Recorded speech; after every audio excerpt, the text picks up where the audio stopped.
The elegant hotel dining room buzzed with lunchtime chatter. Amidst the clinking of cutlery and lively conversations, no one noticed the elderly woman struggling to breathe, no one except Marcus Lane. In that moment, Marcus made a decision that would save a life and cost him his job. This event marked the start of a journey that challenges our understanding of heroism in today's world. The midday sun streamed through the floor-to-ceiling windows of the Clearwater Hotel's prestigious restaurant, casting a warm glow over the polished marble floors and crisp white tablecloths. Servers weaved their way through the maze of tables, balancing trays laden with artfully plated dishes and crystal glasses of wine. Among the busy staff was Marcus Lane, a tall man in his early 30s with kind eyes and a ready smile. He moved with purpose and grace, his black uniform crisp and spotless. Marcus took pride in his work, always striving to anticipate guests' needs before they even realized them themselves. He refilled water glasses without being asked, straightened place settings with a subtle touch, and greeted regulars by name. The restaurant's clientele was as varied as it was distinguished. In one corner, businesswomen discussed quarterly reports over plates of seared salmon. Near the bar, a famous author signed copies of his latest bestseller for adoring fans. By the window, a young couple celebrated their engagement. Their eyes locked on each other as they shared a decadent chocolate dessert. Marcus's gaze was drawn to a table near the center of the room. A woman in her 80s sat surrounded by what appeared to be her family. A middle-aged couple, two young adults, and a teenager. The contrast between her and her companions was stark. While they gestured animatedly, their voices rising and falling in excited chatter, she sat quietly, her hands folded neatly in her lap. She was impeccably dressed in a pale blue suit, her silver hair swept into an elegant chignon. Every now and then, she would open her mouth as if to speak, but her soft voice was quickly drowned out by the boisterous conversation around her. Her family seemed oblivious to her attempts to join in, caught up in their own stories and jokes. As Marcus tended to nearby tables, he couldn't help but glance back at the silver-haired patron. There was something in her demeanor that tugged at his conscience. While her face remained composed, her eyes held a hint of sadness, a quiet loneliness that seemed out of place in the midst of such a lively gathering. He watched as she reached for her water glass, with a slightly trembling hand, taking small sips between the rare moments when she managed to interject a word or two into the conversation. Her family's responses were cursory at best, often just a quick nod before they returned to their own topics. Marcus's attentiveness to his surroundings was more than just professional duty. It was an innate part of his character. He noticed the small details that others might miss: a guest's empty coffee cup, a dropped napkin, or in this case, the growing discomfort of a patron. As he cleared plates from a neighboring table, Marcus kept the woman in his peripheral vision. Something about her posture had changed. She sat more rigidly now, her shoulders tense. He saw her hand move to her throat, a fleeting gesture that might have gone unnoticed by most. Her face, which had been a mask of polite interest, began to show signs of distress. Her brow furrowed, and her lips pressed into a thin line. She shifted in her seat, the movement awkward and jerky compared to her previous grace. Marcus felt a growing sense of unease. He quickened his pace, depositing the dirty dishes in the kitchen and returning to the dining room with purposeful strides. His eyes scanned the room, taking in the continued revelry of the other diners, the steady rhythm of the kitchen staff, and the oblivious chatter of the woman's family. As he approached their table, Marcus saw her hand fly to her throat again, this time clutching at her collar. Her eyes widened, a look of panic replacing the earlier sadness. She opened her mouth, but no sound came out. In that moment, Marcus's instincts kicked into high gear. The world around him seemed to slow down as realization dawned. The subtle signs he'd been noticing coalesced into a clear and alarming picture. The woman wasn't just uncomfortable or feeling left out, she was in serious trouble. Marcus's heart raced as he quickened his steps. Her face was now turning an alarming shade of red, her eyes pleading for help that her voice couldn't request. Her family, still engrossed in their animated discussion, remained unaware of the crisis unfolding right before them. As Marcus reached the table, he knew without a doubt that something was seriously wrong. The woman was choking, and every second counted. Marcus faced a crucial decision as he observed the elderly woman struggling for air. Her face turned an alarming purple, contrasting with her pale blue suit. Despite her obvious distress, her family remained oblivious. The middle-aged couple discussed vacation plans, young adults scrolled through phones, and a teenager nodded along to music. Marcus felt torn between his instinct to help and his training to not intrude on guests. He recalled his first aid instruction and thought of his own grandmother. With resolve, he approached the table. "Excuse me," Marcus said firmly. The family looked up, surprised and annoyed. "I apologize for the interruption, but I believe the lady is choking and needs immediate assistance." Their expressions shifted to shock as they noticed the woman's condition. The daughter gasped, "Oh my God, Mom, what's happening? What do we do?" Marcus addressed the choking woman directly.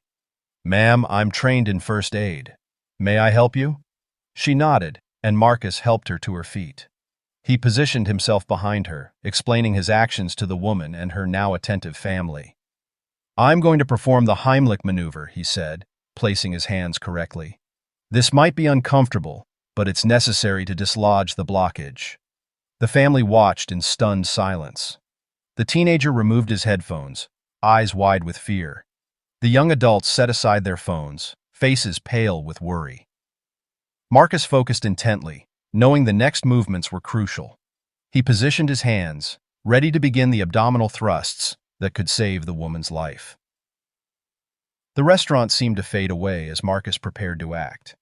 The only things that mattered were his trained hands, the woman's desperate gasps, and her family's silent prayers. Marcus readied himself, aware that his actions would have far-reaching consequences. Marcus knew he had mere seconds to act as he positioned himself behind the elderly woman. With his left hand forming a fist just above her navel and his right hand wrapped around it, he prepared to perform the Heimlich maneuver. Marcus delivered the first abdominal thrust with a swift, upward motion. The woman's face remained purple, her eyes wide with fear. Without hesitation, he repositioned and delivered a second, more forceful thrust. Still, no result. The woman's body shook as she struggled to breathe. Sweat beaded on Marcus's forehead as he put all his strength into a third attempt. The woman's body jerked, but the obstruction remained. The family, initially frozen in shock, sprang into action. The middle-aged woman supported her mother's shoulders, pleading, "Please, Mom, hang on." Marcus took a deep breath, centering himself. He adjusted his stance and delivered a fourth thrust with renewed determination. Something shifted. A small, choking sound escaped the woman's lips. Without pausing, Marcus delivered a fifth and sixth thrust in quick succession. On the seventh thrust, everything changed. The woman's body heaved, and a piece of partially chewed food flew from her mouth, landing on the white tablecloth. The restaurant erupted in sound. The woman gasped loudly, drawing in a deep, ragged breath. Her family cried out in relief, their voices mixing with sobs and exclamations of joy. Other diners broke into spontaneous applause. Marcus gently guided the woman back to her chair, kneeling beside her as color slowly returned to her face. Her breathing was labored but steady. "Are you all right, ma'am?" Marcus asked calmly. "Can you breathe comfortably now?" The woman nodded weakly, grasping Marcus's hand. "Thank you," she whispered hoarsely. "You saved my life." The family surrounded them, overwhelmed with gratitude. The middle-aged woman hugged Marcus, sobbing. The younger family members expressed thanks through shaky smiles and nods. The teenager, his earlier indifference gone, asked, "That was amazing. How did you know what to do?" Marcus smiled gently. "I'm trained in first aid. It's part of our job here at the hotel." He turned back to the woman, now sipping water. "Ma'am, I recommend you see a doctor soon, just to make sure everything's okay. Choking can sometimes cause complications that aren't immediately apparent." The woman nodded, patting Marcus's hand. "I will, dear. I can't thank you enough for what you've done." As Marcus stood up, relief washed over him. He looked around at the grateful family, the applauding diners, and the woman whose life he had just saved. Despite the intensity of what had just happened, Marcus felt a deep sense of satisfaction. He had made a difference, and that was what mattered most. They say no good deed goes unpunished. For Marcus, those words were about to take on a shockingly literal meaning. As his manager strode towards him, Marcus was about to learn just how steep the price of heroism could be. The applause from the other diners had barely faded when Marcus noticed Mr. Rawlings, the restaurant manager, approaching. His heart lifted, anticipating praise for his quick thinking and life-saving action. However, as Mr. Rawlings drew closer, Marcus's smile faltered. The manager's face was set in a hard line, his brow furrowed deeply. Mr. Rawlings came to a stop directly in front of Marcus, his eyes cold and disapproving.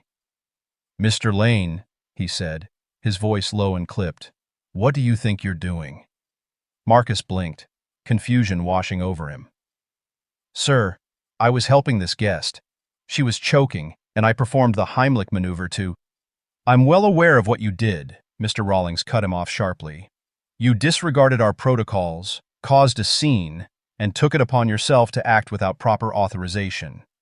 Marcus felt his face grow hot, a mix of embarrassment and indignation rising within him.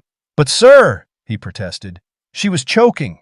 There wasn't time to—" "Your job is to serve meals, not to play hero," Mr. Rawlings snapped. "Your actions today were reckless and unprofessional." The middle-aged woman at the table stood up, her face flushed with anger. "Excuse me, but this man just saved my mother's life. How can you possibly be reprimanding him for that?" Mr. Rawlings turned to her, his tone remaining firm. "Madam, we have trained medical staff for such situations. Mr. Lane's actions were outside the scope of his duties and potentially put your mother at risk." The elderly woman spoke up, her voice hoarse but clear. "Young man, I was moments away from losing consciousness. If this kind server hadn't acted when he did, I might not be here." Despite these protestations, Mr. Rawlings seemed unmoved. He turned back to Marcus, his decision clearly made. "Mr. Lane, your employment with us is terminated, effective immediately. Please gather your things and leave the premises." Marcus felt as if the floor had dropped out from under him. "Sir," he said, his voice barely above a whisper, "please, I was just trying to help." But Mr. Rawlings had already turned away, addressing another server nearby. "Please see to this table's needs," he instructed, before striding back towards his office. The family erupted in protest, their voices rising in anger. "This is outrageous! We'll be speaking to the hotel owner about this." Marcus stood there, rooted to the spot, his mind struggling to process what had just happened. He had acted on instinct, done what he believed was right, and saved a life. And for that, he had lost his job. The injustice of it burned in his chest, warring with the shock that threatened to overwhelm him. As he looked around at the angry faces of the family, the sympathetic glances from nearby diners, and the averted gazes of his fellow staff members, Marcus wondered what possible next step he could take. In the wake of injustice, an alliance formed. The family's collective outrage became the catalyst for challenging a misguided decision. The middle-aged woman who had thanked Marcus for saving her mother's life stood up, her face flushed with anger. She turned to Mr. Rawlings, who was already walking away. "You can't do this," she called out. "This man just saved my mother's life and you're firing him? It's absurd." Mr. Rawlings paused, turning back with irritation. "Ma'am, I understand you're upset, but this is an internal matter. We have protocols in place for a reason." The woman's husband joined her. "Protocols?" he echoed. "Are you saying you'd rather have let my mother-in-law choke than have your server help her?" The elderly woman spoke up, her voice raspy but clear. "Young man, I was moments from losing consciousness.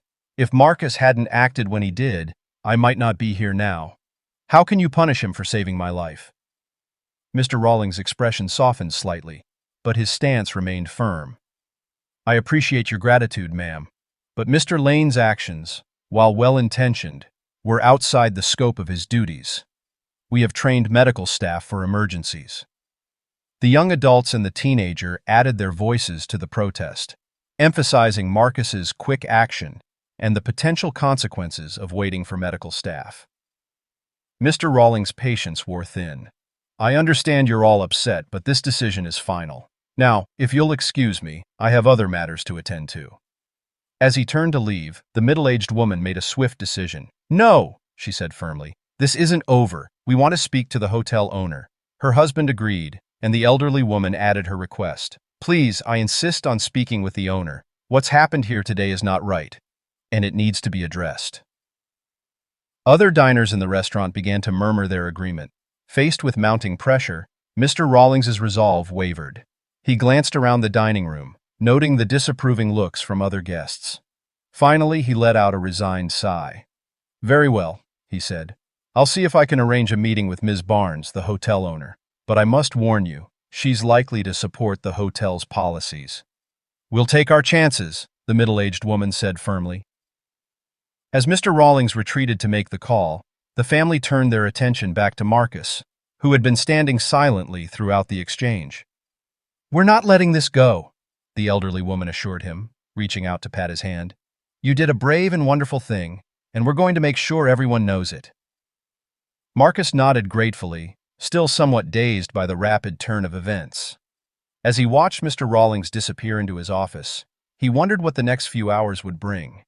An unlikely group of allies had taken up his cause, and whether it would be enough to change his fate remained to be seen. Marcus stepped out of the hotel's revolving door into the bright afternoon sunlight. The bustling street noise contrasted sharply with the tense silence he'd left behind in the restaurant. He blinked, momentarily disoriented by the abrupt change in his circumstances. Just an hour ago, he had been a respected member of the hotel staff. Now, he was unemployed, his uniform feeling suddenly foreign on his body. Marcus's feet carried him down the sidewalk as his mind raced to process the events. Pride and disappointment warred within him as he recalled saving the elderly woman's life. That knowledge burned bright, a beacon of certainty amidst his chaotic thoughts. Yet the weight of his dismissal settled heavily in his stomach. Marcus found himself at a nearby park, sinking onto a bench as the full impact hit him. He had lost his job, a position he had worked hard to secure and maintain. The unfairness threatened to overwhelm him, but he couldn't bring himself to regret his decision. Concern for his future began to creep in. Jobs in high-end hotels were competitive, and his sudden dismissal would be a black mark on his record. Marcus pulled out his phone, thumbing through job listings with growing unease. Entry-level positions, jobs he was overqualified for after years of experience.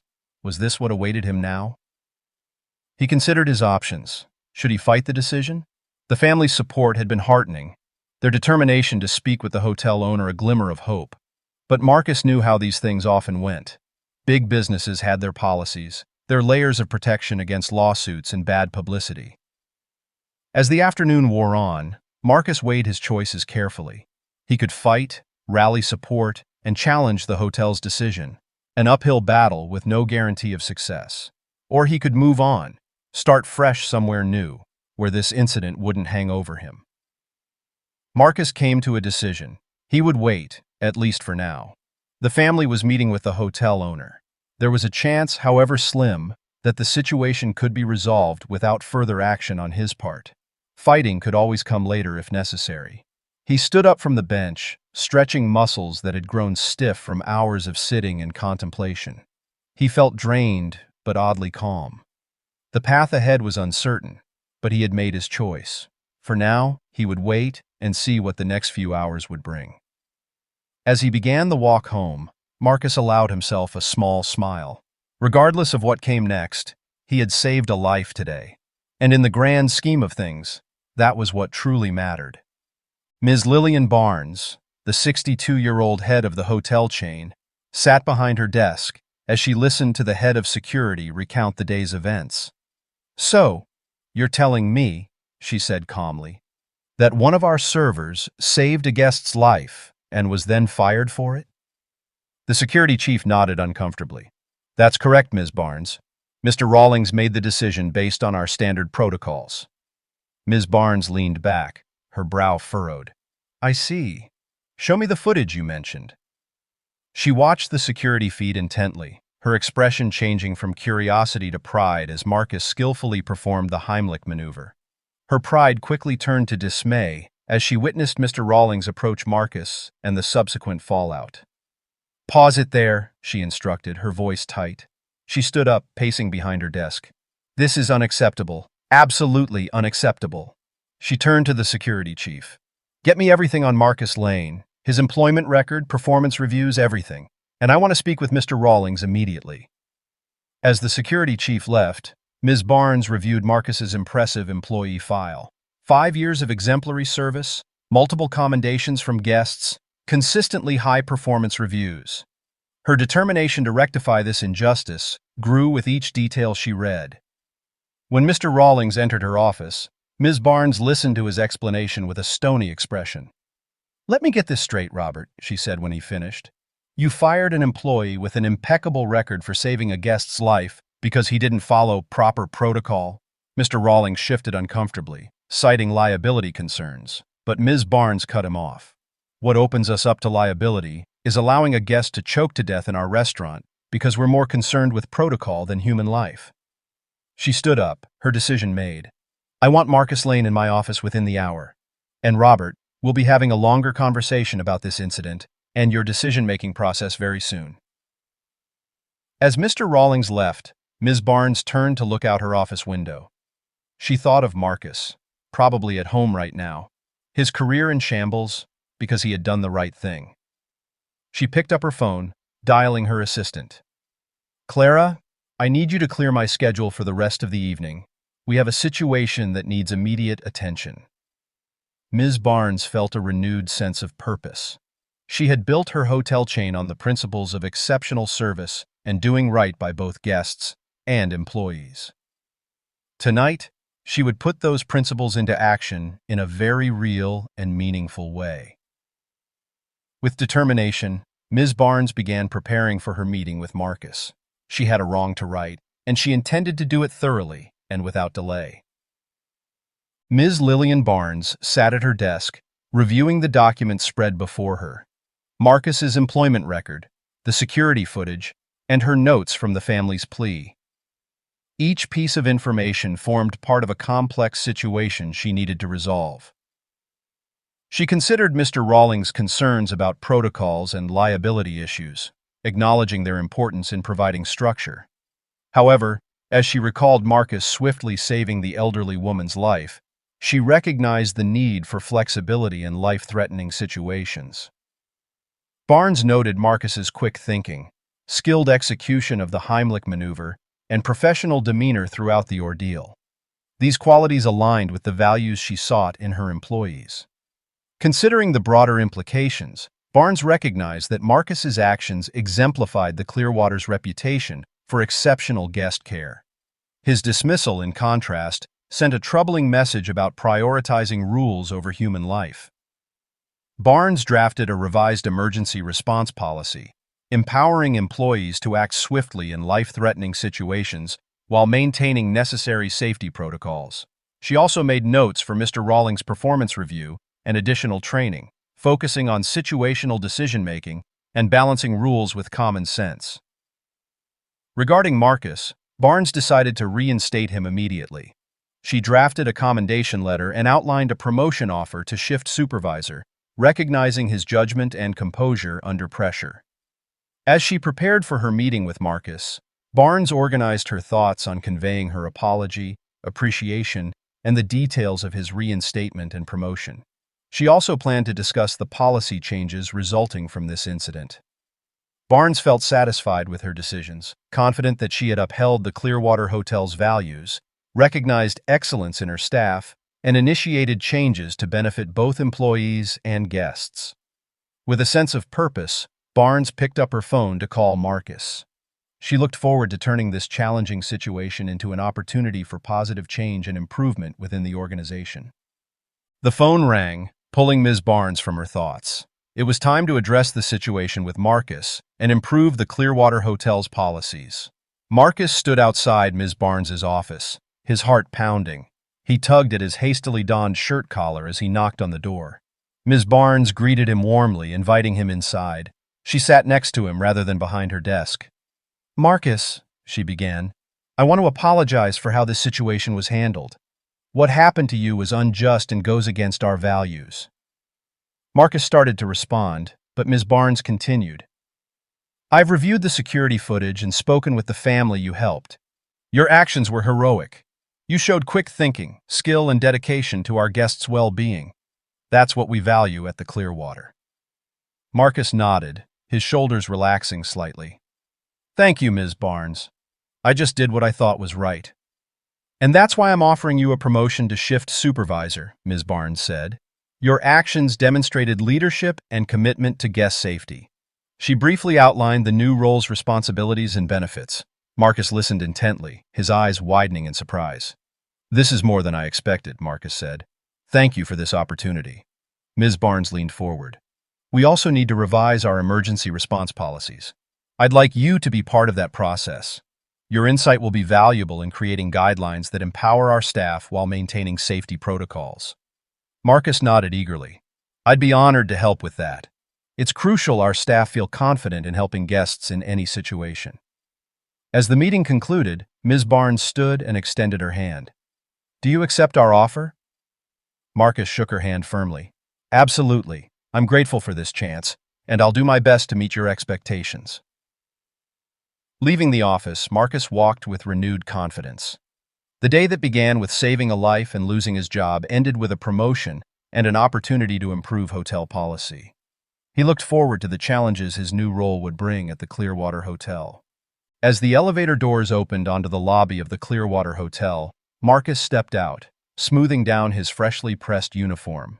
It was his first day back since the incident, and he now held the position of shift supervisor. The familiar scent of polished marble and fresh flowers greeted him as he entered. Marcus's colleagues welcomed him warmly as he made his way through the lobby. In the staff room, a small gathering of his fellow servers applauded his arrival. The genuine warmth of their welcome reinforced Marcus's commitment to his new role. During the morning briefing, Marcus stood at the front of the room, outlining the day's events and special guest requirements. He noticed his colleagues paying closer attention as he assigned tasks, their respect for him evident. Throughout the morning, Marcus navigated his new responsibilities efficiently. He oversaw the setup for a large corporate luncheon, making quick decisions about table arrangements and menu adjustments. When a minor dispute arose between two servers over section assignments, Marcus mediated the situation with tact and fairness. As lunchtime approached, Marcus encountered Mr. Rawlings, the manager who had initially fired him. Their interaction was tense at first, but as they discussed the day's operations, Mr. Rawlings' demeanor shifted. He sought Marcus's opinion on staffing matters, acknowledging the value of his perspective from the floor. During lunch service, Marcus's attentiveness paid off when he noticed an elderly gentleman struggling to read the menu. He approached the table, introducing himself and offering a large print version. The gentleman expressed gratitude for Marcus's thoughtfulness. As Marcus retrieved the large print menu, he made mental notes to ensure these were more readily available and to discuss the possibility of offering Braille menus for visually impaired guests. He also took a moment to highlight the day's specials, engaging the gentleman in friendly conversation. By the end of his shift, Marcus had successfully navigated his new role, made a tangible difference in at least one guest's experience, and identified areas for potential improvement. He felt empowered to impact the hotel's operations and guest satisfaction positively. As Marcus left the Clearwater that evening, he felt prepared to face new challenges, knowing his actions could improve the experiences of both guests and his fellow staff members. The Clearwater Hotel's restaurant bustled with its usual lunchtime crowd when Margaret, the elderly woman whose life Marcus had saved weeks ago, entered with her family. She stood tall and composed, a stark contrast to her last visit. Her family stayed close, attentive to her needs. As they were seated, Margaret scanned the room for Marcus. Her daughter Susan noticed and said, "We've asked if Marcus is working today. They said he'd be here soon." Margaret nodded, anticipation in her eyes. The family's dynamic had shifted noticeably. They now included Margaret in every conversation, listening to her soft-spoken comments and laughing at her observations. During their meal, Margaret discussed her physical therapy progress. "It's going well," she said, her voice stronger. "The doctors say I'm recovering faster than expected." Marcus appeared at their table, wearing his new supervisor badge. Margaret's face brightened, and she tried to stand. "Oh, please, don't get up," Marcus said quickly, moving to her side. "Marcus," Margaret said, taking his hand, "I've been hoping to see you again. Thank you for what you did." Marcus smiled warmly, kneeling beside her chair. "You don't need to thank me, Mrs. Thompson. I'm glad I could help." Margaret continued, "You gave me and my family a second chance. We've grown closer these past few weeks. They're finally hearing me, and I'm learning to speak up more." Susan added, "We're cherishing every moment with Mom now." As they talked, other diners and staff members took notice. Whispers spread through the restaurant as people recognized Marcus from the news stories. A young server stood straighter as she attended to her tables. The chef nodded approvingly from the kitchen. Mr. Rawlings, observing from across the room, smiled, any doubts about Marcus's promotion vanishing. Before Marcus returned to his duties, Margaret said, "I hope you know the difference you've made for all of us." Marcus replied, "Seeing you here, enjoying time with your family, that's all the thanks I need." As he walked away, Marcus felt the positive energy in the restaurant. Guests smiled at him, and his fellow staff members moved with renewed purpose, inspired by the reminder of their potential impact on guests' lives. That evening, during the staff's nightly briefing, there was a sense of pride and motivation in the air. Marcus's story had become a symbol of the impact they could all have, one guest at a time. Marcus's journey at the Clearwater Hotel took an unexpected turn after the incident in the restaurant. In the 6 months that followed, he experienced significant personal and professional growth. His promotion to shift supervisor marked the beginning of a transformation.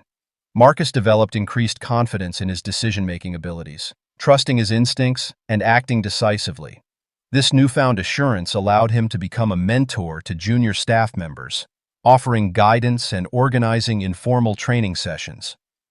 During challenging periods, such as a busy weekend with a large convention and celebrity wedding, Marcus demonstrated strong leadership skills. He effectively managed staffing issues, addressed guest complaints, and coordinated between departments to ensure smooth operations. Perhaps the most notable change was Marcus's improved ability to balance adherence to rules with the need for initiative. This was evident when he handled a situation involving a guest's ill service dog in the hotel lobby. Marcus quickly assessed the scenario, arranged for a veterinarian, and ensured the guest's comfort while respecting hotel policies. Colleagues and guests alike noticed Marcus's growth. His unique perspective, combining frontline experience with a broader understanding of hotel operations, became valued by management. Guest reviews frequently mention Marcus by name, praising his attentiveness and dedication to exceptional service. As Marcus reflected on his journey, he felt a deep sense of fulfillment in his role. He had found his calling, making a real difference for both guests and staff members. While he had come far, Marcus knew this was just the beginning of his journey in hospitality. Each new challenge presented an opportunity for further growth and reaffirmed his commitment to providing outstanding service. 6 months after the choking incident, the Clearwater Hotel had undergone a significant transformation. The lobby now buzzed with warm greetings and genuine laughter. Staff members moved with purpose and confidence, their interactions with guests marked by attentiveness and care. At the front desk, Sarah welcomed a family of 4 with a bright smile. "Welcome to the Clearwater. I see you're celebrating a birthday during your stay. Would you like me to arrange a special surprise for the occasion?" The parents exchanged pleased glances, touched by the personalized attention. This level of proactive service had become standard practice, with staff members consistently creating memorable experiences for guests. In the restaurant, a waiter noticed an elderly guest struggling with the menu's small print. He promptly approached the table with a large print version, offering it with a respectful nod. These acts of thoughtfulness were now integral to the Clearwater's daily operations. Every Tuesday morning, staff gathered for emergency response drills. In the latest exercise, employees practiced evacuating guests during a simulated fire. The drill ran smoothly, demonstrating clear communication and quick decision-making. Mr. Rawlings, observing from the sidelines, nodded approvingly. "Excellent work, everyone. Your efficiency and teamwork today were outstanding." The Clearwater's approach to staff empowerment and guest safety had garnered attention in the hospitality industry. During a tour for visiting managers, Ms. Barnes explained their emergency response protocols and staff training programs. We empower our staff to make decisions that prioritize guest safety and satisfaction. This approach has improved our service quality and significantly boosted employee morale and retention, she told the visiting managers. The hotel's employee satisfaction scores had improved markedly. Staff turnover had dropped by 40% in the past 6 months. Longtime employees like Marcus had become passionate advocates for the hotel, their enthusiasm infectious among newer staff members. In the break room, employees discussed a recent team-building event. "I've worked in hotels for 15 years, one housekeeper remarked, and I've never felt so valued and supported as I do here." Her colleagues nodded in agreement, their pride in their workplace evident. The Clearwater's reputation had evolved. It now garnered praise for its exceptional care and attention to guest needs. Online reviews consistently highlighted the staff's responsiveness and the hotel's commitment to safety. This enhanced reputation translated into business success. Bookings had increased by 25% compared to the previous year, with many guests citing the hotel's reputation for excellent service as their primary reason for choosing the Clearwater. Corporate clients, impressed by the hotel's safety protocols, had signed long-term contracts for conferences and events. The hotel's financial reports reflected this success. Revenue had grown significantly, and profit margins had improved due to increased bookings and higher guest satisfaction, leading to more repeat business. Ms. Barnes reviewed the latest figures with pride, knowing that their investment in staff and safety had yielded positive results. As the sun set on another busy day, Marcus stood in the lobby, observing the operation around him. Guests moved about with relaxed smiles, staff members worked with purpose, and there was a sense of harmony in the air. The Clearwater had become a model of excellence in the hospitality industry. The hotel that had once nearly fired Marcus for saving a life had become a place where every employee felt empowered to make a difference. As he watched a young bellhop assist an arriving guest, Marcus smiled. The Clearwater had set a new standard for what a hotel could be. Marcus's actions at the Clearwater Hotel created lasting changes in the community. The hotel implemented new policies that empowered staff and prioritized guest safety, setting a benchmark for the hospitality industry. Other local businesses adopted similar approaches, improving workplace culture and customer service across the area. Inspired by Marcus's example, the local government introduced a free first aid training program. This initiative equipped many citizens with potentially life-saving skills, enhancing overall community safety and preparedness. The ripple effects of Marcus's intervention extended beyond immediate policy changes. His story became a catalyst for individual action, encouraging others to step up in times of need. It demonstrated how a single act of courage could lead to widespread positive change, prompting community members to consider their own potential impact. What's the most inspiring moment of courage you've witnessed? I'd love to hear your story. See you in the next one.